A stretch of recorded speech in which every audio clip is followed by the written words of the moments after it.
We have received a number of indie-developed Dreamcast games the last few years that have been pretty good. I recently got my hands on Xenocider by a small team called Retrosumus, the culmination of close to a decade of development. It's an on-rail shooter that is heavily inspired by the likes of Space Harrier and Sin and Punishment. While I'm often disappointed in indie games because of their low-quality assets and bare-bones features, I'm happy to report that Xenocider breaks this trend by offering up quite a few surprises.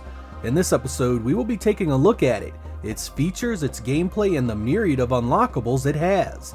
I hope you guys enjoy this look at Xenocider for the Sega Dreamcast.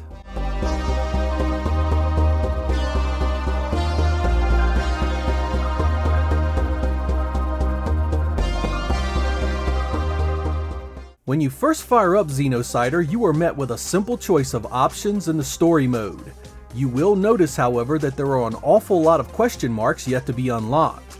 The option mode allows you to adjust the volume levels, crosshair features, invert and customize the controls, and turn the rumble pack on and off. It supports the arcade stick, VMU, vibration packs, and even the Dreamcast twin stick controller. Once you get into the story mode, you are met with the rather grim reality that your job is to literally drop down to the surface of 7 planets, kill its inhabitants, and then destroy the entire thing. That's right, dude, you are literally a walking Death Star. Before all that begins, you start with a quick tutorial that shows you the basics. Here you'll learn how to move around. While Xenocider is indeed forward scrolling, you are restricted to lanes when moving left and right. This is accomplished with the L and R triggers. You also have a hover jump to get over obstacles and traps. The left analog stick controls your main blaster attack, and you have satellites called Xenopods with secondary functions like a shield, nuke attack, and additional weapon fire. You can also skip the tutorial if you so desire. Once inside your ship, you can upgrade your stats with Xenocoins. These are won by completing stages and bonus rounds. You can improve your shields, nuke attacks, your main weapon, gain extra men, and your armor. You start out with 2 Xenocoins, awarded at the beginning of the game. Once you drop down to the planet, you have a choice of multiple routes to take. These routes often have different enemies and obstacles, though they do lead to the same end boss fight for each planet. Enemy patterns come in all forms. Some just try and run into you, some shoot at you, some throw things at you, and some do all of the above. Moving quickly side to side and choosing the proper lane to advance is key to doing well, as is managing your Xenopods. These little guys are your backup. They can save you from death with a timely nuke, help you finish off a boss, or drop a shield just when you need it. Make sure you keep your eyes on the ground as well. Traps and obstacles are regularly trying to catch you napping, and often require you to either change lanes or jump over them. The gameplay here is clearly inspired by some of Sega's arcade IPs, and if you enjoy really difficult shooters, you'll know what to expect. Rounding out the gameplay features are achievements that have been baked into the experience. They add an extra layer you didn't see in games back then, and is a very welcome feature.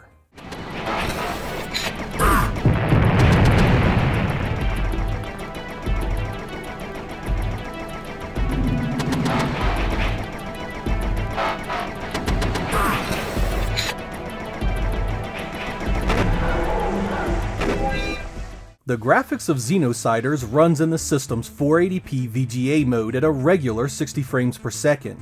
Of course, in order to maintain that level, the geometry is rather simple on the enemies, but overall it's a good looking game. The draw distance has a nice fog layer that helps it come into the frame smoothly, and the main character is large and well detailed. Most of the bosses are huge too. Some of the animations are a bit funky, however. The way you die looks almost like a glitch, and some of the enemies and bosses look quite funky how they move around the screen. The gameplay itself does maintain a smooth 60 frames per second, however, and there is something to be said about that. You don't get many indie Dreamcast games that are full 3D, much less ones that run at that speed.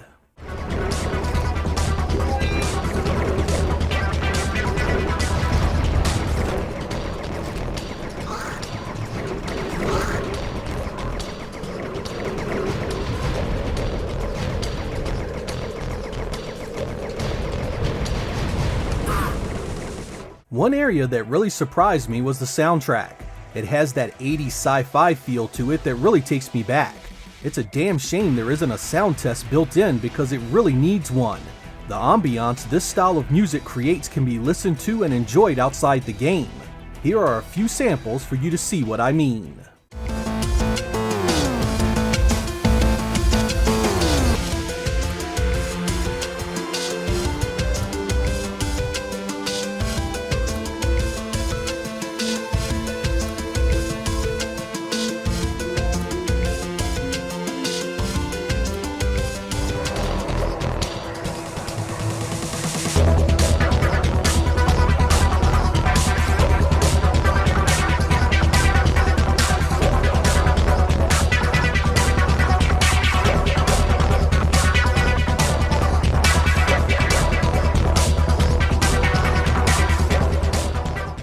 After playing about halfway through Xenociders, it becomes clear this one takes itself quite seriously when it comes to challenge. You start out with 3 men, and once they're gone, it's back to the title screen to start all over again. You lose your progress, your stats, and the only consolation is that you can practice the last stage you played in the practice mode. And the fact that it even has a practice mode should tell you all you need to know. In order to see the end of this one, you're gonna have to put in the blood, sweat, and tears to do so. If the challenge starts to weigh too heavily on you, there are the unlockables to take a break with. And here is where the game really gets interesting. As you accomplish various tasks, additional games open up. This includes Fantasyland, a straight 3D take on Space Harrier, and honestly, it's my favorite part of the entire package. The developers flex their love of Sega's past here, and it's a great throwback. It's not just a single stage demo either. There are multiple areas, bosses, and enemy types to battle against. I don't want to ruin all the hidden unlockables, but you also get a simulation mode that sort of mixes Galaxy Force and Res into a fight to get as much score as possible before the enemy overwhelms you. I really appreciate these additions, and they add even more replay value well past the story mode. My only real complaint with the package is the lack of a save system for that story mode.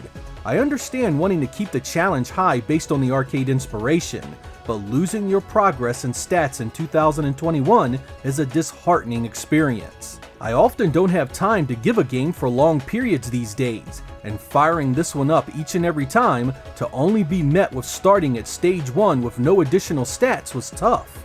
This is offset somewhat by the practice mode, which allows you to replay all the stages you've already unlocked, but you can't progress from there. Once a stage or boss is defeated in practice, that's it, back to the selection screen you go. This is going to be an important point for some of you. If you enjoy hunkering down and really grinding out a challenge, Xenocider will appeal to you greatly. If you play in small spurts and rely on save game features to slowly work your way through a game, this one is going to be a tough road for you. Fortunately, the extra modes, achievements, and practice options all remain unlocked once you save them.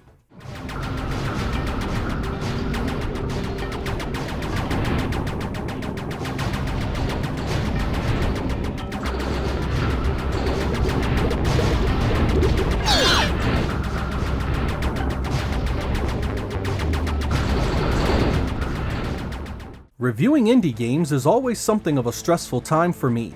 While part of me just wants to jump for joy with the fact that we have a new Dreamcast game 20 plus years after the platform's demise, I have to also be realistic about what you're potentially about to pay full price for. Does the quality of the experience match the joy of having a new Dreamcast game to play? Indie games also tend to reflect their small teams and tiny budgets with low quality graphics and sound and a distinct lack of features. In this regard, Xenocider sits high atop a mountain on the indie landscape. Not only do you get a fully polygonal engine that uses the VGA mode and runs at 60 frames per second, you also get a load of additional features and unlockables to go with it. While it doesn't have the sophistication of some of the better titles on the platform, you have to really hand it to the development team with what they have accomplished. If this is any indication of the potential future of Dreamcast indie development, we are all in for a hell of a treat. Xenocider is currently available for purchase on their website, and I'll leave some links for you in the description. There are currently a standard and special edition you can pick up, and for those wanting a digital option, that's coming soon as well. I'm Sega Lord X, thank you guys for watching, and I will catch you next time.